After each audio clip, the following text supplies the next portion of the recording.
Hey guys, it's your coach Katelyn. I've had a lot of people asking me recently about vendor shows or live events, and I typed up a big long post in our team page Inspire and my computer crashed. So I lost everything I typed, which is so frustrating.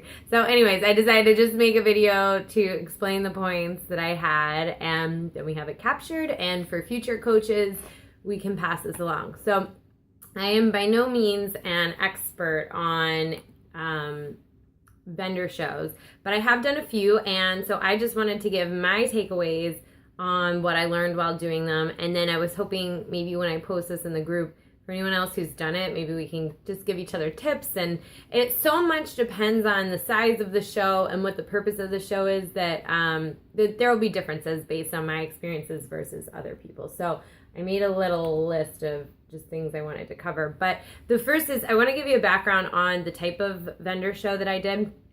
So in 2013, one of my coaches approached me saying that she wanted to do a bridal show, and ours was very expensive. We split the package. It was $1,500 for 3 shows.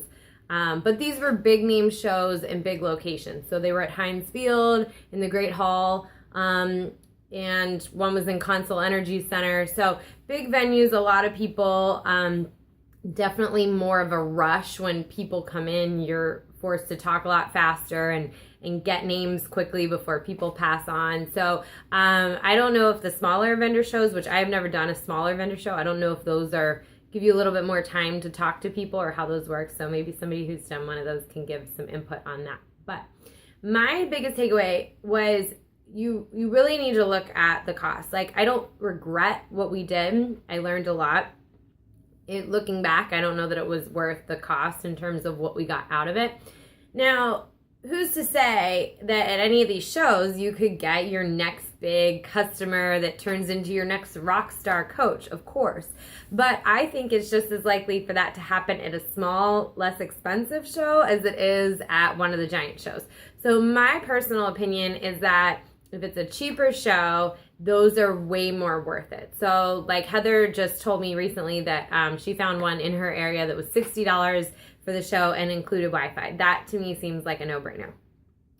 There are different types of shows. Like ours was a bridal show. So our theme for that was more like get fit before the wedding, look great in your bridal dress, that kind of thing.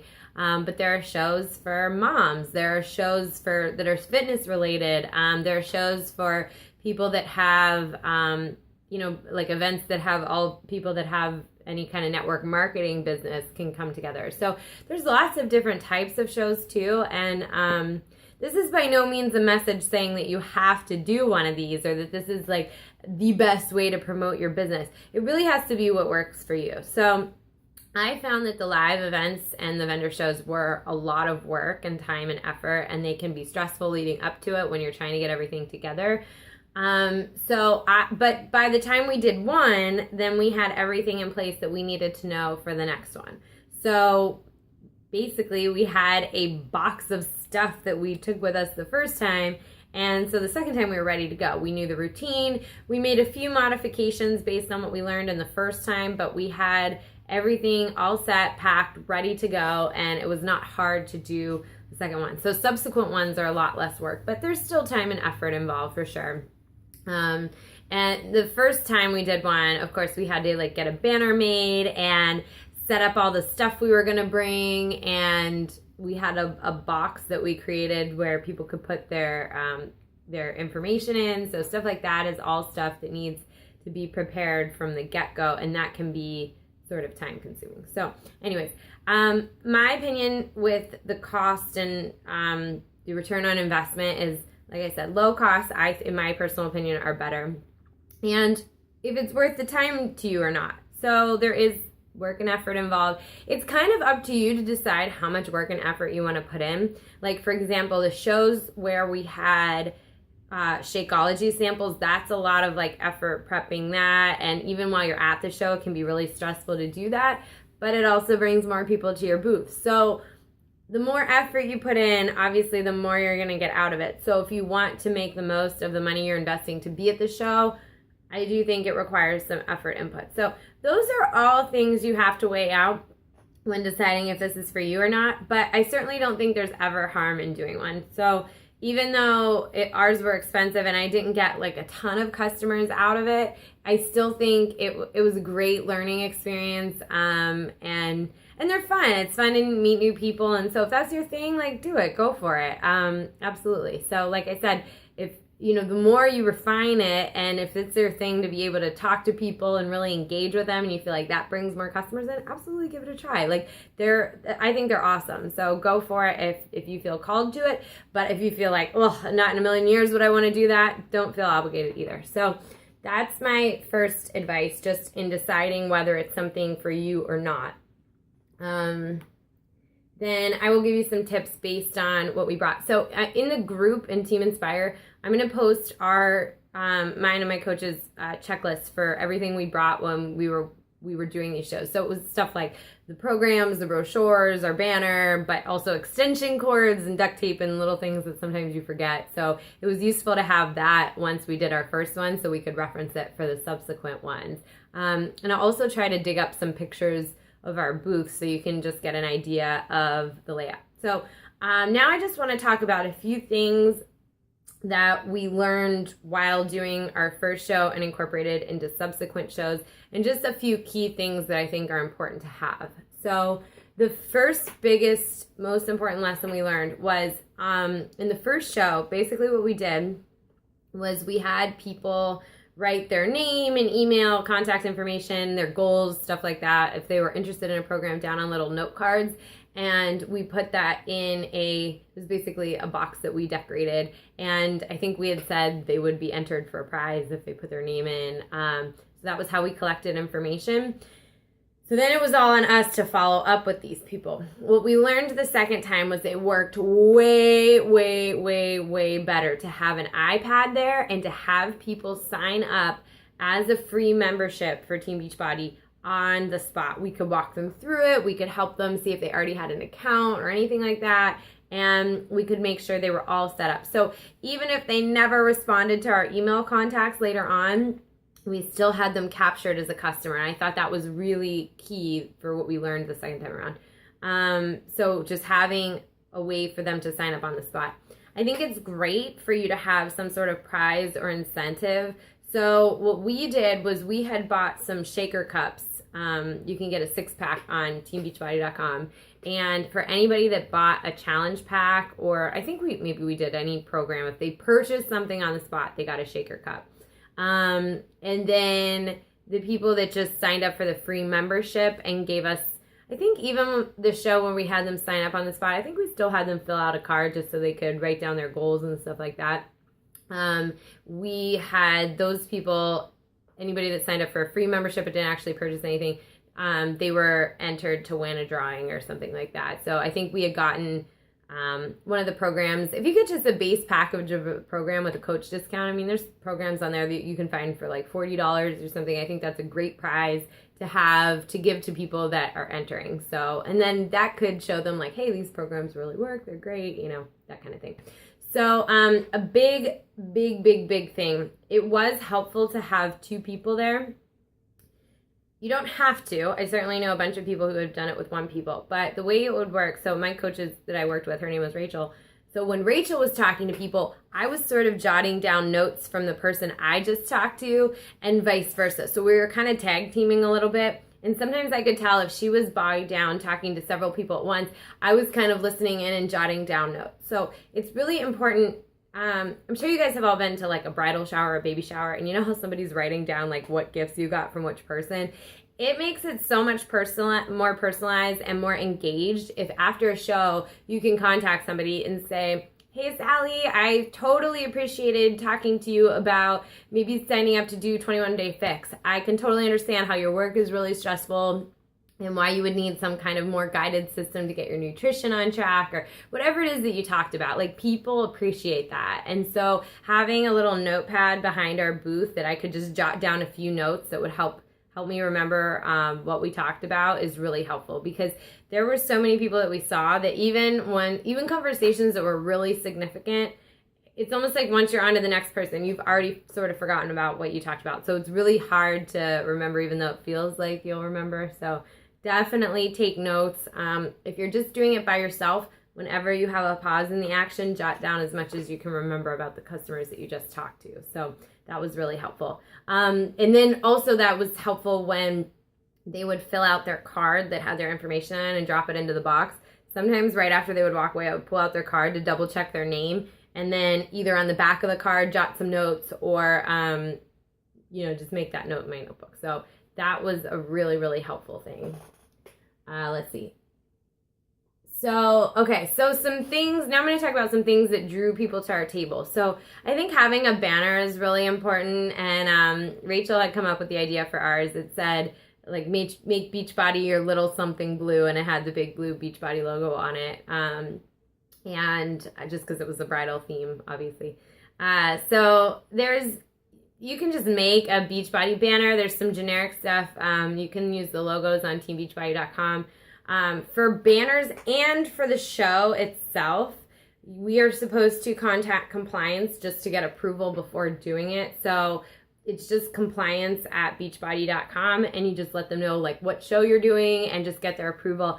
I don't know why they would ever not approve a vendor show, but there are some things in our policies and procedures that spell out that they just don't want us doing anything that compromises the integrity of Beachbody. So I think as long as they're reputable shows, or even not reputable shows, I think just as long as it's, like, I think it says in the PMP not to, we're not allowed to sell at, like, garage sales and stuff like that, or flea markets. So I think as long as it's an actual, like, vendor show, it's fine. I don't know why they would ever reject it. The banner, or any kind of signage, having that approved by compliance as well, they'll just let you know, like, if there's, maybe you didn't use a logo that had a trademark or copyright on it or something like that. So we just need to have those little things in there. But again, I don't know why that wouldn't be approved either, but I think it's good to run it by them and just have them, they can let you know if there's something that you need to change on it before you have it printed. So, but they're very nice, so don't be afraid to do that. So the banner was important. If you go to teambeachbody.com,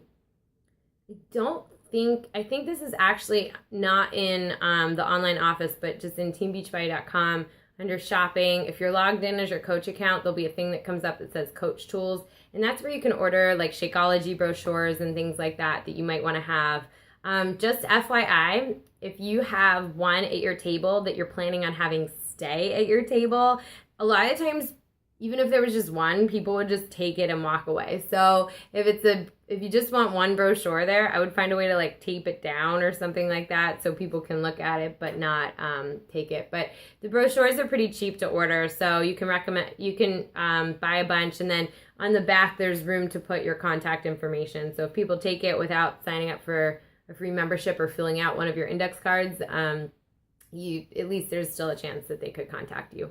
But in general, if you don't have people's information, it's very rare for them to reach out to you. So don't bank on that being something that you're relying on. It's so much better if you have their information and you can follow up with them. So that's really what you want to focus on, or having them fill out the card, and best of all, to sign up for a free membership, or of course buy something if they're so inclined.